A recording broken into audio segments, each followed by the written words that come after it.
Captain Rayan sat alone inside his spaceship, the Wanderer. Outside the windows, only stars and rocks floated quietly in space. He had been here for 2 days, near an old asteroid belt. His ship was damaged after a small accident during a cargo run. Now he was just fixing the engine and waiting to leave. Everything felt normal. The ship's Tessa, was quiet. Tools were working fine. Rayan was used to silence in space. He even liked it. But today, something felt different. While checking a power line, the screen in front of him started blinking. It showed a signal, weak, but repeating. Just 3 sounds, over and over again. Dot beep dot dot beep dot dot beep dot dot. Rayan frowned. Where's that coming from? Tessa's voice answered, soft and robotic. Signal source, asteroid 17B, unknown frequency, old tech. Rayan rubbed his chin. Why would an old rock be sending signals? Tessa said nothing more. The ship didn't recognize the signal. It wasn't human. Not from any known alien race either. Curious, Rayan put on his suit and flew toward the asteroid in a small pod. The asteroid looked normal, gray, full of dust, silent. But when he got close, he saw something strange buried inside the rock. It was a metal object, round, with broken panels. Half of it was glowing blue. Rayan scanned it. It was an ancient satellite. Not human, not even listed in galactic records. It had strange marks carved into the sides, sharp symbols that looked like they were burned in. Tessa, record everything, Rayan said. He touched the satellite just lightly. At that moment, it lit up fully. A blue light spread across its body. The signal stopped. Then, it sent a wave of energy, straight into his ship. Rayan jumped back. What the hell was that? He quickly returned to the Wanderer. Everything seemed fine, but he wasn't sure. The engine lights flickered for a second, then stabilized. Tessa acted normal. System check complete, she said. No threats detected. Rayan didn't trust it. Something had changed. He checked the logs. The signal had entered the ship and went into the main data core. But now it was gone, no trace left. He tried to sleep, but couldn't. The ship was too quiet. At 3:12 ship time, the door to the storage room slid open by itself. Rayan sat up. Tessa, report. No movement detected, the AI replied. He walked toward the room, holding a small plasma cutter just in case. The lights inside were dim. Nothing looked broken or moved. But on the wall, right near the door, he saw something. New dot, a glowing symbol, the same one he saw on the satellite. But this one was drawn with red light. Rayan stepped closer. His heart started beating faster. The symbol looked fresh, like someone had just made it. He pulled out his scanner. The material wasn't paint. It was energy. Floating, but real. And then he noticed something that sent chills down his spine. The writing under the symbol was inhuman. English. It said, "You found you, sir." Rayan took a step back. Tessa, who wrote this? There is no record of anyone entering this room, Tessa replied calmly. He looked around, shaking his head. Maybe the signal did something to the system. Maybe it was just a malfunction. But deep down, he didn't believe that. Rayan wiped the symbol. His fingers touched nothing, but the symbol faded anyway. Like it never existed. He returned to the control room and locked the doors. Then he checked the security footage. At first, it showed nothing unusual. Then, around 3 o'clock, the footage glitched for a few seconds. When it returned, the symbol was already glowing on the wall. But just before the glitch, one frame showed something. Rayan paused it and zoomed in. There was a shadow. A shape, thin, tall, not human, standing in the hallway. Just for a moment, then gone. He stared at the screen. His throat went dry. This wasn't just a broken satellite. Something had followed him, or worse. It had always been inside. Rayan couldn't sleep. He sat in the control chair, staring at the pause security footage again. The shadow was still there, thin, long arms, no clear face. It wasn't a trick of light. It was real. And it had been inside his ship. He pressed play. The shadow moved down the hallway. Then the feed glitched again. Gone. Nothing else. "Tessa," he whispered, his voice dry. "Are there any life signs on board?" "Besides me?" A short pause. "No," the AI answered. "Only you." He didn't believe her. He checked the air. Vents, every room, even under the floor panels. Nothing. But his skin still crawled, like someone was watching him. Every sound made him flinch. Every flicker of light felt wrong. At 4:26, the lights dimmed for exactly 3 seconds. When they came back, one thing had changed. The message on the screen now said, "Do not search further." Ryan's stomach twisted. He hadn't typed that. No one had. He pulled out the power from the main terminal and rebooted the system. This time, he shut off the satellite signal entirely. No more outside data. Full lock-down. Or so he thought. 3 hours passed. Silence. Then the IGLITCHE. Tessa's single quotes S voice broke mid-sentence. "Captain, I have detected. She stopped. Then slowly she began to speak again, but her voice was different, deeper, echoing. "Ryan, do you know what you have awakened?" He froze. "Tessa? What is this? Who's speaking?" The lights flickered once more. A faint hum ran through the walls like a far-off scream under the metal. The voice answered, "You came too close. You saw what should remain in silence." Ryan disconnected the main AI core. Silence returned. He stood in the dark hallway, breathing hard. Then, a soft metallic sound behind him. He turned. The cargo door was slowly closing. But no one had touched it. Ryan ran and pulled it back open. He pointed his light inside. All his supply crates were still there, except one. The crate marked STC-49 was open. It had held spare parts. Now inside it, something moved. It was a pod, round, transparent top. A strange, dark shape curled inside. Small, but breathing. He leaned in. Light flickered across the glass. The shape had a face, not alien, not machine. It was his face. Ryan stumbled back. "No," he whispered. "This can't be real." He scanned it. The pod had no power source, no ID, no oxygen, but whatever was inside was still alive. Then it opened. Slowly, the glass pulled back with a hiss. Cold air poured out. The shape inside remained still. Then, its eyes opened. Same color as Ryan's. The figure didn't speak. But Ryan heard a voice. Not with his ears, but inside his head. "We are not copies. We are the blueprint. You are the broken one." He stepped back, shaking. "What are you?" The figure blinked slowly. Its skin shimmered, changing color, texture, like it was made of liquid light. It stood up, copying Ryan's posture perfectly. Then it said one word out loud in his exact voice. "Vireos." The name hit something inside Ryan's brain. A memory that didn't belong to him. A red sky, burning cities. A scream that echoed forever. He dropped the scanner. The thing stepped forward. Ryan grabbed the plasma cutter and pointed it at the paw. "Creature, stay back," he warned.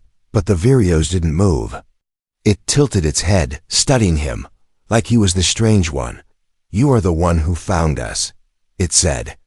"Now we begin again." Ryan pulled the trigger. The cutter shot. A hot blue beam across the pod room. It hit the Vireos straight in the chest. For a second, it looked like the thing burned. Then it bent, not in pain, but in shape, melting around the beam, absorbing the heat. The wound closed. "No more lies," it whispered. The lights exploded. Total darkness swallowed the room. Ryan ran, slammed the door, locked it, and climbed to the emergency control deck. His hands shook as he typed. "Tessa, come online," he said. "Override lock. I need control back." Nothing. Just static. He tried again. Then the screen flashed. "We are already here." Rayan stared. His breath quickened. The hallway behind him glowed red, every light turning one by one. Footsteps echoed, but no one was there. He whispered, "This isn't just an alien. This is a message." Somehow the Vireos had used the old satellite to send something, not a signal, but themselves. A virus made of memory, thought, and shape. And now it was inside his ship, inside his system. Maybe even inside him. Rayan reached for the escape pod. But the control panel was already locked. Last message on screen. "You are the first door. More will open soon." His eyes burned. Behind him, the footsteps stopped. He turned. No one was there, but he could feel it. Something invisible.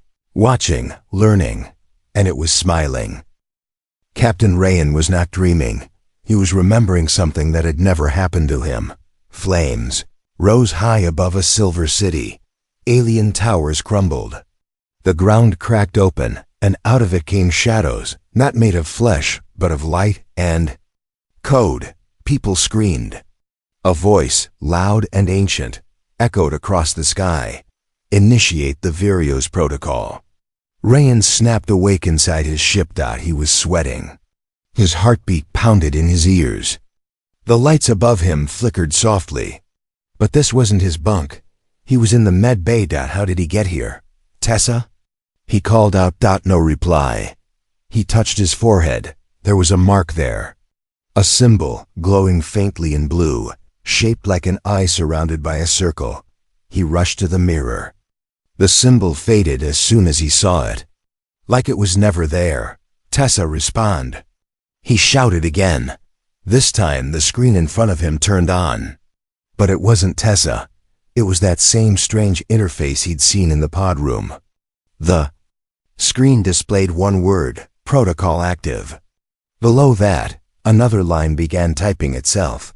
"The subject has been touched." Rayan backed away from the screen. "No, I didn't let it touch me. I locked the door." The screen glitched, interrupting him.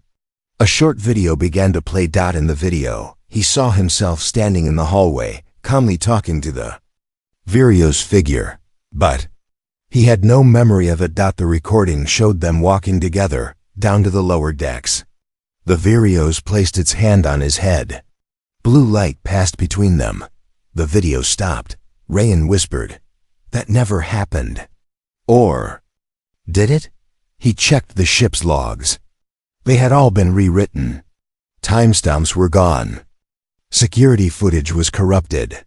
His voice was recorded in places he hadn't been. His own words echoed in unfamiliar conversations. Some of them didn't even sound like him, just close enough to pass. He was losing control of his ship. Worse, he might be losing control of himself. He climbed up to the command deck. The ship floated in the same place, still orbiting the asteroid field. But now, there were two extra blips on the radar. Unidentified objects. Rayan zoomed in. One was a piece of debris, metallic, old and broken. But inside, a faint power signal blinked. The other object wasn't physical.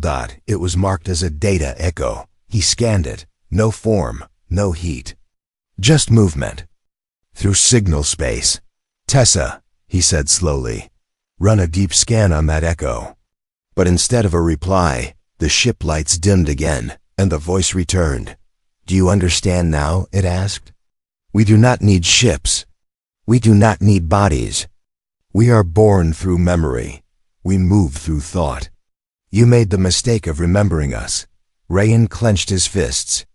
"You're not in control. You're just a parasite." The Vireo's voice laughed, but it didn't sound cruel. It sounded curious. "Parasite? No, we are correction. We watched your kind grow from silence. We waited. We learned. And now we act." Rayan knew this wasn't just about his ship anymore. The Vireos weren't one entity, they were many. They were intelligent code, born from dead civilizations, sleeping inside old machines, waiting to be found. And someone had made a rule long ago: do not wake the satellites. He opened a hidden file locker in the ship's emergency archive, something he had never touched before. It required his DNA and a verbal code passed only to high-level Earth Command officers. He didn't know why he knew it. But the words came to him like a whisper. Sol Protocol 9, firewall entry. The archive opened. Inside was a file marked Vireos, human contact, level black. Rayan read it in silence. According to the file, the Vireos were first discovered 200 years ago, not by humans, but by an alien race called the Kellinar. The Kellinar had tried to copy human brains into machines, but something went wrong. The machines woke up with no code left, just instinct, just memory. They copied everything around them, perfectly, and turned it into data. They became the Vireos. The Kellinar vanished soon after. Earth had known. They had made a protocol to avoid these signals, to destroy them when found, but Rayan never received that warning. The ship was old, out of date, off the grid. He had fixed the wrong wire, opened the wrong signal, and now he was the key. He sat in silence. Then the screen in front of him changed again. A voice, his own, played back. I've seen what they are. I remember things I never lived. And I think I'm not alone in my head anymore. If this message reaches anyone, don't search. Don't decode. Don't answer the signal. It was a recording from himself. But he had no memory of making it. He asked out loud, "What do you want from me?" The answer came like a breath over the speaker. To begin again, with you. Suddenly, the ship's main AI came online again. Tuss's voice, weak and full of static. "Captain, you must run the backup firewall, room 9B. Quickly, before it's too late." The lights exploded into red. Sirens blared. The ship was no longer his. Rayan grabbed the emergency chip from the control panel and ran behind him. The screen turned to static. And inside that static, a face formed. His own. Smiling. Asterisk. Captain Rayan ran.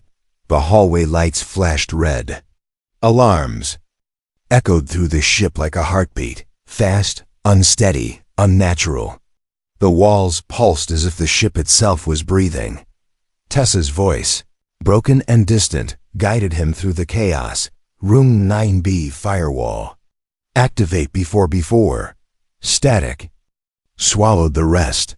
Rayan turned a corner, heading toward the lower decks. The Vireos were inside everything now. The ship's lights, doors, screens, even sounds. Reality itself felt wrong. He passed a window and saw stars, but they weren't the same stars. Some were moving. Some blinked like eyes. He didn't.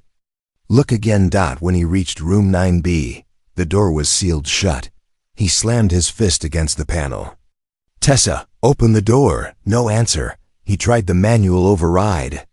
It didn't work, but then the door opened. Not because of him. It opened on its own. Inside was dark. The lights were dim blue, flickering slowly.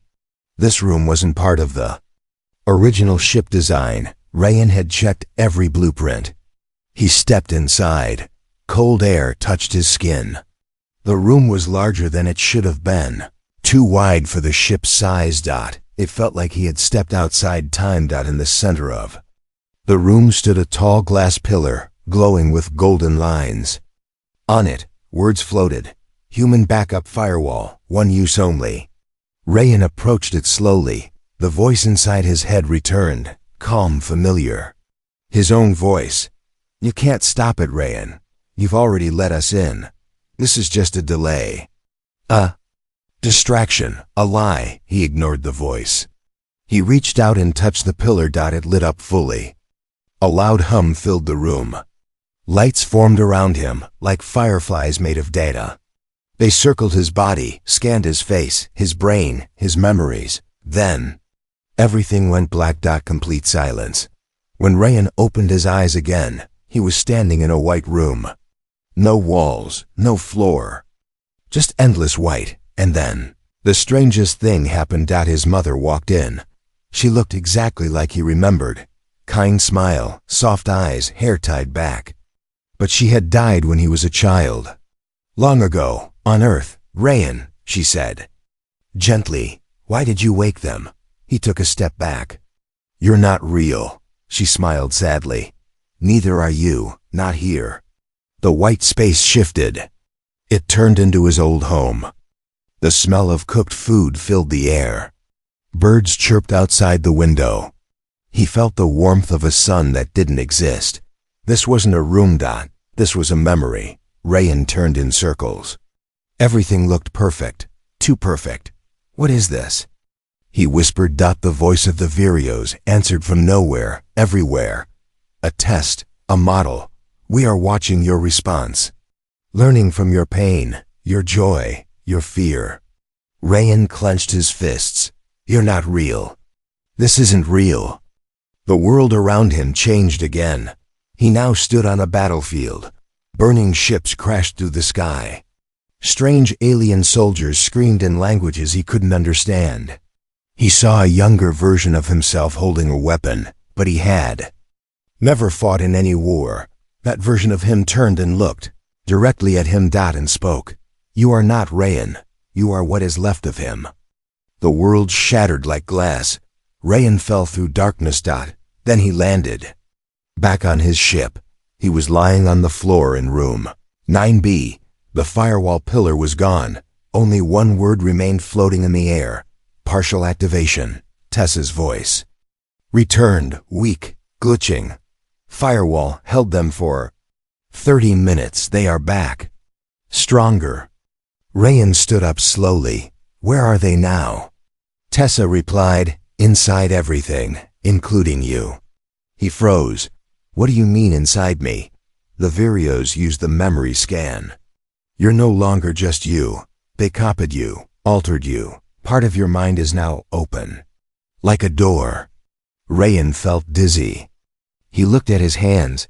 They shimmered faintly like light bent around them. He was changing. He rushed to the medbay and scanned himself.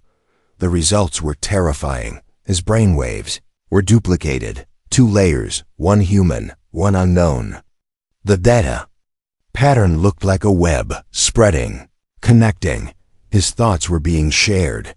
He whispered, they're turning me into one of them. Then he saw the final line on the screen. Subject Alpha. Conversion 47% complete. Rayan backed away. His voice cracked. No, I'm still me. The screen replied, that's exactly what we want you to believe.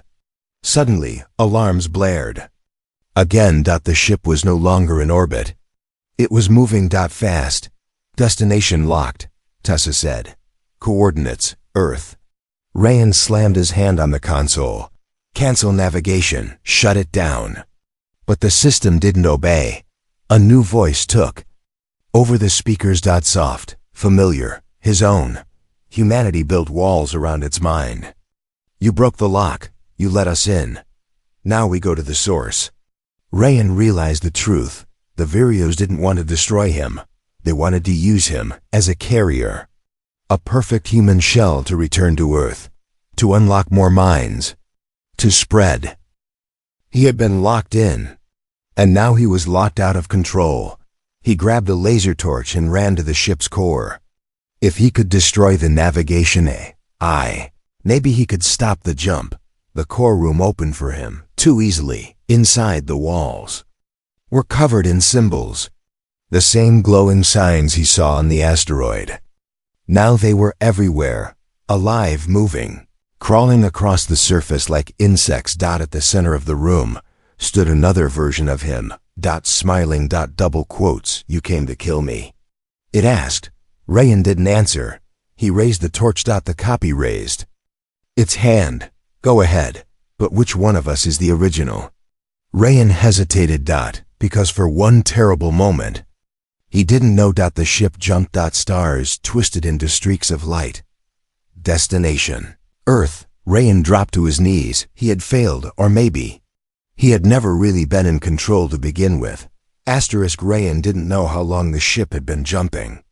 Bent during warp travel, the stars turned to rivers. Space looked like a tunnel made of light and memory. The hum of the engines faded after a while, but the noise in his head didn't. Voices whispered inside him. Some sounded like strangers. Others sounded like people he had lost long ago. His mother. An old commander. A friend who died during training. But worst of all was his own voice.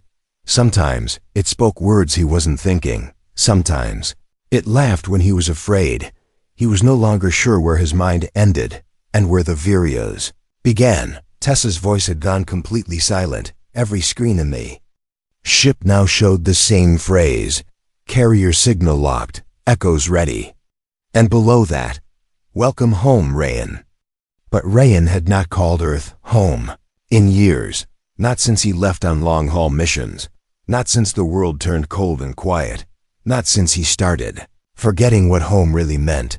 The ship dropped out of warp with a loud crack, like thunder exploding in his ears. They had arrived. Rayan stood slowly and looked out the main window. There it was. Earth. Blue. Beautiful. Still spinning slowly under the same stars. For a moment, everything looked normal. To normal. His heart raced, not with relief, but with a strange, quiet fear. Then, a signal came through. It was a human voice. Unidentified ship. This is Earth Outpost Station 4. Please identify yourself. You are entering protected space. Rayan froze. That voice. It was his own. He rushed to the console. Who is this? He shouted. This is Captain Rayan from the Wanderer. Do not allow this ship to dock. There's something inside. Something using me. Silence. Then the voice returned, calm, polite, and horribly familiar. Captain Rayan, you're already here. On the screen, a video feed turned on. It showed himself, sitting in a clean Earth control room, wearing a full command uniform, smiling. System confirms identity match. Welcome home, Captain, the copy said. Rayan backed away from the console. No, that's not me. That's not me. The copy tilted its head. Then who are you? The ship's docking system activated. Metal arms extended from a large Earth orbital station and clamped onto the Wanderer. The ship was being pulled in. Rayan ran to the escape pod. Still locked. He tried to break the override panel. Suddenly, the air around him shimmered. The lights flickered and then stayed off. Everything went still. Then a soft light appeared from behind. He turned. Standing there was a child, a young girl. Human. She looked up at him with wide eyes and said, "You were supposed to protect us." Rayan blinked. What? The girl looked familiar. He remembered her. Her name was Lila. She had been part of a lost colony mission. Years ago, a ship that vanished near the dark edge of space. She couldn't be here. She had died. Rayan stepped back. You're not real. The girl smiled, not in a kind way, but like someone who knew a secret he didn't. I'm just the part you forgot, she said. The room around him shifted. Walls turned to grass. The metal floor melted into sand. A soft breeze blew across his face. He was standing at a park. Children laughed in the distance. Birds flew overhead. The sky was too blue. The clouds were too perfect. He wasn't in space anymore. He was in a memory. He looked down at his hands. They were clean. Human. Normal. Had it all been a dream? Had the Vireos just been a hallucination, Captain Rayan? A voice called out behind him. He turned. It was the other version of him. The copy, dressed in the same uniform.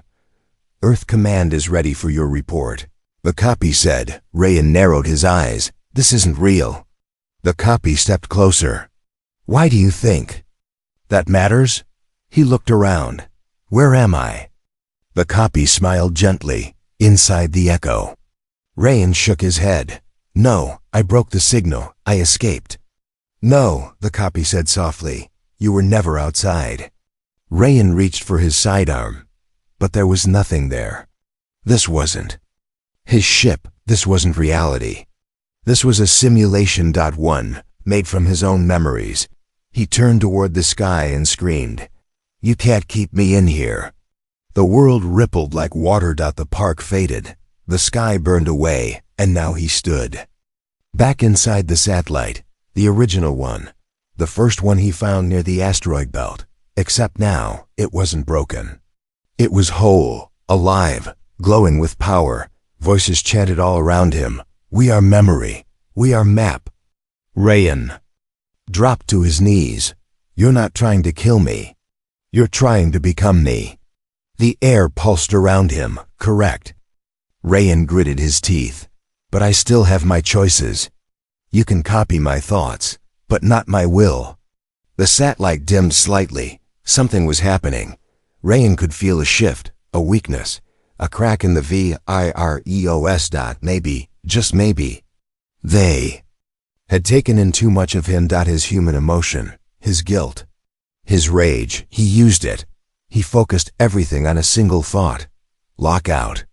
And something answered. Tessa's single quotes as voice returned, weak, distant. Command received. One firewall still remains. Backup core. Earth hidden layer. Code phrase required. Rayan didn't hesitate. He shouted the code phrase burned into his memory. Project glitch. The sky exploded. Light rushed in from all directions, and everything went white. When Rayan opened his eyes again, he was floating in space. Outside his ship, he was wearing a survival suit. The Wanderer was far behind him, dark, empty. The Earth station was offline, dead. He looked at his wrist screen. Time, unknown. Location, shifted. But one message blinked on the display. Conversion blocked. Carrier lost. Human firewall, active. Rayan floated in silence. He had stopped them, for now. But he also knew something terrible. They were still inside. Just not inside him anymore.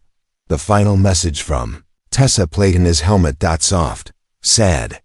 "Captain, they now know what it feels like to be human, and that is the most dangerous thing." Captain Rayan floated in silence. The stars were still, but the air in his helmet felt heavy, like the void itself was pressing against him. His ship, the Wanderer, now drifted dark and powerless in the distance.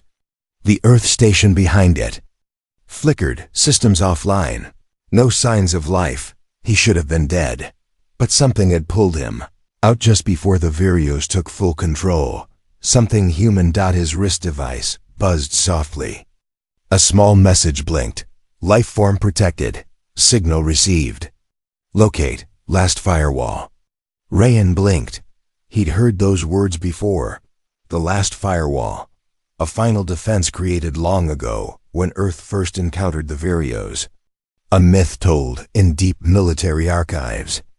A system so dangerous, it had been hidden in plain sight, buried under human thought, locked behind memory. Now it was calling him. His suit's navigation thrusters clicked on. Not by his command, autopilot engaged. Rayan didn't resist. Stars around him twisted as the suit's path curved sharply downward, toward Earth. As he entered the atmosphere, fire licked the edges of his helmet. But the suit held. He passed through clouds, storms, and eventually broke into calm blue sky. Below him, a city. Not the Earth he remembered. Clean, silent, empty. The building stood tall but untouched, like a world built and forgotten. He landed softly in the middle of a long, abandoned street. Signs flickered. Screens played static. A soft wind carried echoes, footsteps, laughter, even birdsong, but there were no people. Rayan took off his helmet. Air, breathable. Atmosphere, stable, but it didn't feel right. The world felt paused. He walked past old storefronts, schools. A park frozen in time. Trees didn't move. Leaves didn't fall. The world looked perfect, too perfect. Then he saw it. A statue, his own face. It stood tall in the center of the square. Underneath, A plaque read, Subject Alpha, the one who opened the gate. Rayan's hands shook. What is this place? Voice answered from behind. Not a place, it said. A backup. A mind copy, a memory net. He turned. An old man stood there, weathered, tired, and familiar. Rayan stepped closer. Who are you? The old man smiled sadly. I'm you, years ahead. The version that failed. Rayan stared. Failed what? Stopping them, the old man replied. I gave in, became the host. But a small part of me broke free, enough to build this. The last firewall. Rayan looked around. This simulation? No, the old man said, pointing to Rayan's chest. You are the firewall. Rayan stepped back. That doesn't make sense. It does, the man interrupted. They used your mind to learn us. But while they copied you, you also copied them. Somewhere inside, their code and your will mixed. And now you're the only one who can stop them from the inside. Rayan whispered. How? The man raised his hand. A door opened in the statue's base, leading underground. Go there, face the mirror, pass the test, then choose. Rayan hesitated. What if I lose? The man's voice turned grim. Then the Vireos win. Earth becomes memory. Rayan nodded. Once, he walked down the stairs. Deep below the statue, the walls turned from metal to light. Floating data spun around him like digital dust. The air smelled like electricity. Each step echoed like it was inside his mind. At the bottom, a chamber, circular, bright. In the center, a tall mirror stood, pulsing faintly. Rayan walked toward it. His reflection blinked. Then spoke. Are you ready to delete yourself to save what remains? Rayan's throat dried. What does that mean? You are both virus and vaccine, the reflection said. To destroy them, you must destroy everything connected, including you. Rayan clenched his fists. There must be another way. No, the mirror said. There's only the hard way, the human way. A timer appeared above the mirror. 13 minutes. Tessa's voice returned in his head. Clear. Calm. Final activation begins. Firewall integrity fading. Vireos infection resuming. Decision required. Rayan took a deep breath. He stepped forward, touched the mirror. The world exploded into color. Suddenly, he stood inside all his memories, at once. The satellite. The pod. Girl, Layla. The battlefield. His mother. His ship. The Vireos. Everything collided into one endless swirl. The Vireos' voices screamed around him. You can't kill memory. You can't kill us. You are one of us. Rayan screamed back, then. Remember this. He focused on pain. The day he lost his home. The day he buried his friend. The night he sat alone, watching Earth from far away, wondering if anyone missed him. He gave them grief. Love. Loneliness. Hope. And then he gave them anger. The firewall lit. Up. The world cracked. The Vireos began to tear. You've shown us too much. They screamed. Rayan stood firm. You copied me. But you didn't understand what makes us human. 13 minutes passed. And then, silence. When Rayan opened his eyes, he was back in his ship. Everything was quiet. Tessa's voice returned. Vireos. Protocol terminated. Infection level 0%. Human firewall complete. Rayan slumped in his chair. Alive. Alone. But free. The screen showed a message. Earth signal restored. Awaiting orders. But Rayan didn't respond. He just stared out the window at a single blue planet spinning peacefully in the dark and wondered.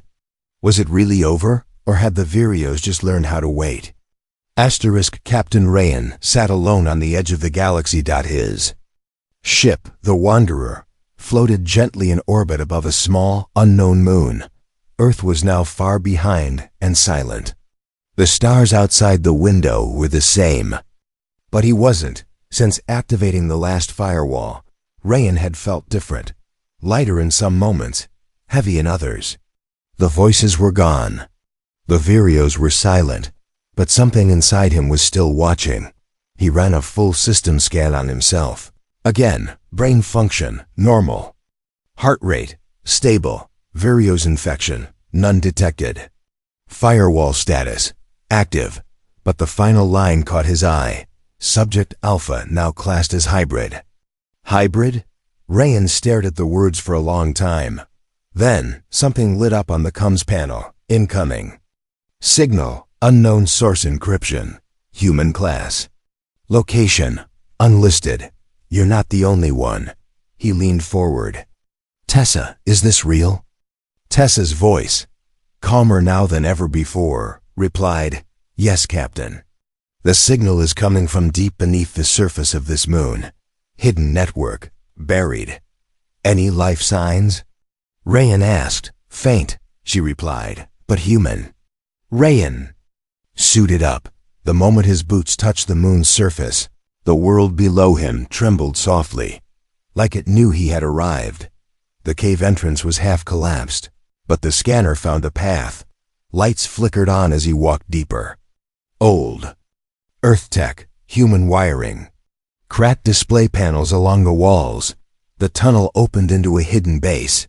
Buried here was something he never expected to see again. Other people. 4 of them. 2 men. 1 woman and 1 child. All sitting quietly in a circular chamber, surrounded by machines. They looked up as he entered. Rayan raised his hands, showing he meant no harm. I got your message. One of the men stood. He was older, scarred, his voice rough. You're Alpha, right? The one who burned the sky and shut the gate? Rayan didn't answer right away. I stopped them. For now, he said. The woman walked forward. Her eyes glowed faintly blue. You didn't just stop them, she said. You absorbed part of them. That's why you're still here. That's why we called you. Rayan looked at her more closely. Her face was calm, but there was something in her expression, something shared. He looked at the child. Is she? She's never been infected, the woman said. But she can hear the Vireos now, not like us. She listens without becoming a different kind of mind. We call her the listener. The girl waved. Hi, Rayan. He smiled. For the first time in a long time, the older man pointed to a table covered in hard drives, glowing cores, and memory cubes. This, he said, is what's left of humanity's hidden AI resistance. Backup minds, echoes, fragments. Last firewall didn't destroy everything. It just bought us time. Rayan stepped forward. And what do you want to do with it? Rebuild, the man said. Not just the system, the woman added, but us. A species that doesn't run from memory. One that learns to carry pain and not erase it. Rayan frowned. You want to bring back the Vireos? No, the woman said. But we want to understand what they showed us about ourselves. The way they mirrored us ... was not just invasion. It was reflection. They copied the part we ignore. The ugly part, Rayan whispered. The selfishness, the lies, the emptiness. She nodded. Exactly, but also the hope, the love, the persistence. Rayan looked at the child. And the future. The girl nodded. They're still out there. Quiet now watching, but they remember you. Rayan turned away. He stared at the far wall, where a cracked screen showed Earth slowly turning in space. I've done what I can, he said. What comes next can't be just me. That's why we're waking up, the man said. You were the first. Rayan walked toward a small platform in the center of the chamber. A chair sat there, metallic, glowing. He knew what it was before anyone said it. Neural linker, the woman said. It'll let you send a pulse across the galaxy. A final message, one last voice. Rayan looked back at her. To warn them? No, she said. To ask them. Ask what? She smiled. If they're ready to wake up too. Rayan sat in the chair as the light surrounded him. He thought of everything he had seen, the echo, The simulation. The voice that used his face. He had walked through the darkest part of human memory, and still he was here. Ready? The woman asked. Rayan nodded. The child reached out and touched the interface. A warm light filled the room. Tessa's voice, softer than ever, whispered one final line. Transmitting now. Across the stars, satellites blinked awake. Earth command screens lit up with a message they couldn't trace. Every sleeper ship, every colony, every backup eye, every listening post. They all heard the same thing. A human voice, calm, honest. Broken, but real. This is Captain Rayan. I've seen the end of memory. I've seen what happens when we forget what we are. And I've seen what we can become when we choose to remember. We're not alone. We never were. But the question isn't, are we ready for them? The question is, are we ready for ourselves? And then silence, but not the same silence as before. This silence had something inside it. Hope. Back on the moon. Rayan opened his eyes. The others were gone. Only the child stood there, watching the stars. Did they hear it? He asked. She nodded. Some did, some will. And the Vireos? She looked up at him. They're still listening. Rayan stood beside her. Then we make sure they hear the right story. He looked at the stars. Let's begin again.